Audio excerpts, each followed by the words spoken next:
30 years ago today, the killing of Veronica Guerin shocked the country and reshaped Ireland's approach to organised crime. To discuss her life, her reporting and the legacy she left behind, journalist Paul Williams joins us now. Paul, thanks a million for coming in just this morning. And what is a day for anyone in journalism and indeed anyone who on the side of fairness in this country, really, it's a day of reflection, really, isn't it? It's a very poignant day, yeah. I thought, we had the 20th anniversary, we had the 10th anniversary, but the build-up to this anniversary has been different, and it's been very emotional. That's because we have the Truth and Transparency a commemoration tonight that Jimmy, Veronica's brother, has organised. He's done a superb job, and there's 500 or 600 people, a lot of old friends, Gardaí, prosecutors, journalists, family. We're all getting together tonight to celebrate Veronica's memory. It's hard to think it's 30 years. I know, and like a blink of an eye, isn't it? It seems to have gone by so quickly. But sadly missed. What are your memories of her? My memories of the day? Or of Veronica as a person? Veronica Guerin she was a charismatic, she was vivacious, she was great crack, she was mad as a March hare. And she loved journalism. She wasn't a trained journalist. She came in a couple of years before her death. And, she was like a tornado. And she broke the most spectacular story at the time. Bishop Eamon Casey had fled Ireland. This celebrity priest who had a bishop who had a child with his cousin, and he was living in Central America where the church thought he was nice and safe. And she spent weeks and weeks trying to track him down, got him, and broke this extraordinary story, which she did at her own expense. She was big into chasing financial stories. Then she started getting into the crime beat, and that's when her and I got to know each other and also became rivals and competitors. And she was in the Sunday Indo and I was in the Sunday World, all part of the same group. And she was an extraordinary person. And I think what really hurt people and what really resonated with everybody is because she was a beautiful woman, and she was a mum. And she was different. We hadn't seen the likes of her before. And I think she was an icon for women generally. She was breaking another glass ceiling. And I think that's what really, really rankled with people. If it was a male crime journalist being shot, they would have said, yeah, we'll move on. But, it was everything that she stood for, and people loved her. And she was taken to the nation's heart. And it's amazing the amount of people you talk to who remember exactly where they were, because it was our JFK moment. Yeah.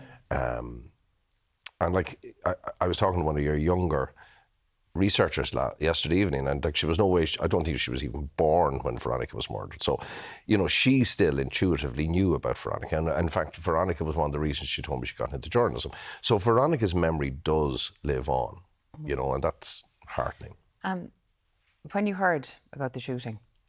I got a call. Veronica was shot dead at 12:54 p.m. on this day 30 years ago at the corner of the Nace Road and Boot Road. And I was in the Sunday World, which was down in Terranure. And I got a phone call from a Garda friend of mine, Sean. And he rang me at, I would say, just shortly after. He was one of the first guards on the scene.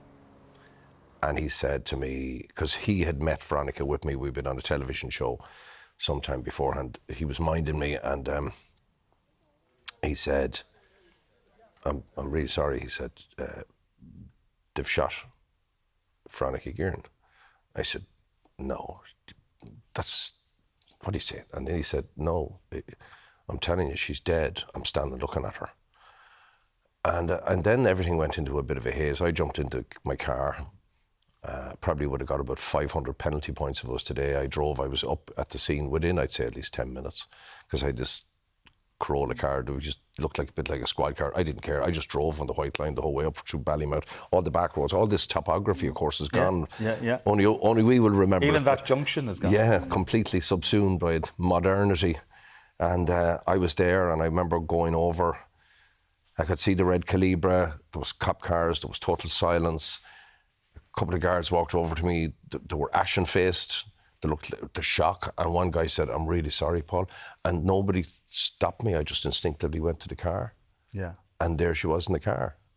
And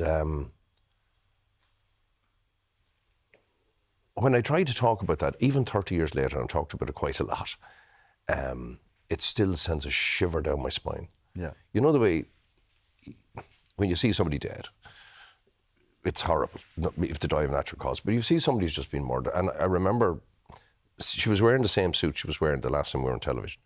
And I recognised that and said, oh, she's wearing the same suit. And it was dark, brownish with black stripes, but the whole centre of mass was black, which basically blood, and she was in her seatbelt. And oh, Jesus Christ! You know,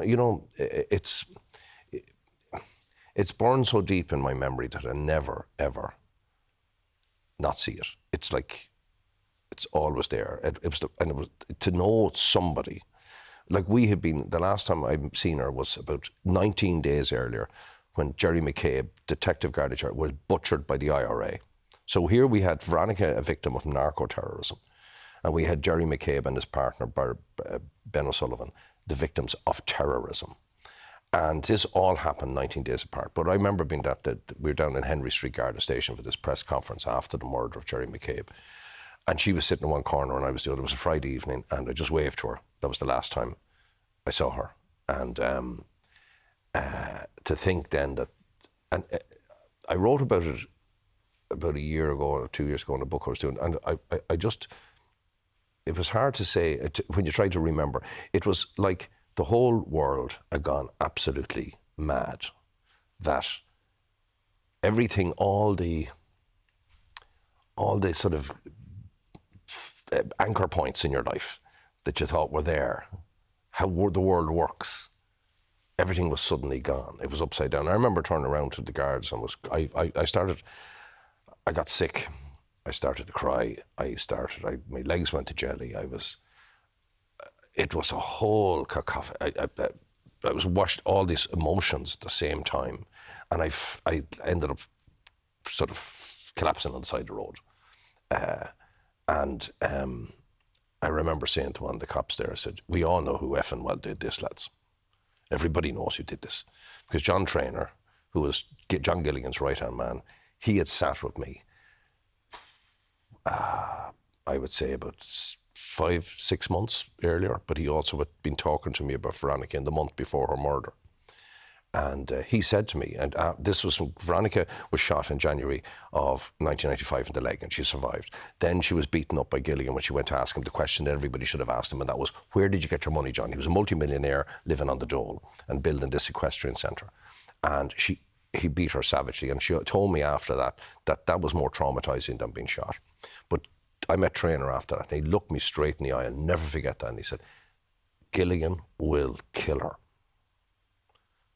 And it was those words started bouncing around in my head. All I could hear when I was sitting on the side of the road, I remember, is those words, Gilligan will kill her. And it turned out the Traynor gave them the information. She was being in Ace Court that day, and they were going to murder her on the way back. Mm. No, he wasn't found guilty of that murder. He wasn't found guilty of that murder, but the Court of Criminal Appeal said that if he had been convicted of the murder, they would not have found any reason to, which was a very unusual thing for the Court of Criminal Appeal to say at the time, that they would not have seen any reason to acquit him or overturn the conviction. But the whole question of where he got his money and how he consequently ended up in jail, Veronica's murder completely fundamentally changed the way we treat criminality here in Ireland. Yeah. Explain to our viewers who may not know what happened in the aftermath of that. But organised crime and all the violence that you witness and hear about, it's all down to one thing, money. It has always been about money. It's money and power. And they kill each other over money. They don't kill each other over disliking, well, they probably kill each other over to be disliking each other, but the vast majority of violence is all to do with money. And Veronica was asked, we were writing about it as well on the periphery of it. Everybody was coming in around it at the time because Gilligan was just out of prison. He was building, he invested £1 million. £1 million in 1986, 30 years ago, a lot of dash. And, where was the money coming from? And the guards were telling us about, look, we can't do anything about it. At the same time, the very higher levels of Garda Síochána were telling us there's no such thing as organised crime and there's no such thing as millionaire criminals. So Gilligan felt that he could do whatever he wanted because the revenue wrote to him based on the guards exhorting them to do so, and he wrote the words "F off" on the letter. Wouldn't you love to write the fact that the revenue and off the F that the fellow says, because he sent back the letter, they never came near him again. And then the social welfare began investigating him and his finances, but through his daughter, because she was on loan parents' allowance, even though she had a brand new house, brand new car, all coming from him. Again, the guards tipped them off, and they all operated in silos, didn't work together. And he threatened a senior civil servant on the phone. And I read on the file after, when I wrote a book about the case, how it was written on the notes in the Department of Social Welfare, this man is a dangerous criminal not to be approached again. Yeah, the Criminal Assets Bureau, of course, was set up. Well, the CAB was set up then, and that, you know, it was. I said it in the piece today in the Irish Independent. What happened afterwards, it galvanised the nation in a way. The whole nation, I mean everybody, the public, the police, every arm of the state, everybody, in a way that we had not seen before or seen since. It was a historic time, and it was our finest hour, because within a month, the entire Dáil united to pass this raft of extraordinary legislation that created this extraordinary organisation called the Criminal Assets Bureau.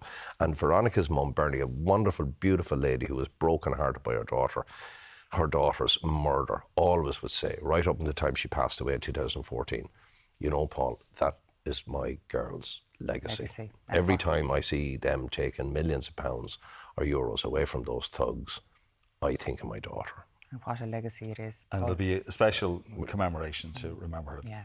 Happening this evening. Paul, thank you so much Paul, for joining good to see us you. on the show Really this is good morning, to see for sharing your memories of Veronica, because we have to remember the excellent and wonderful and fearless journalist she was on this day, as well as mourning her passing.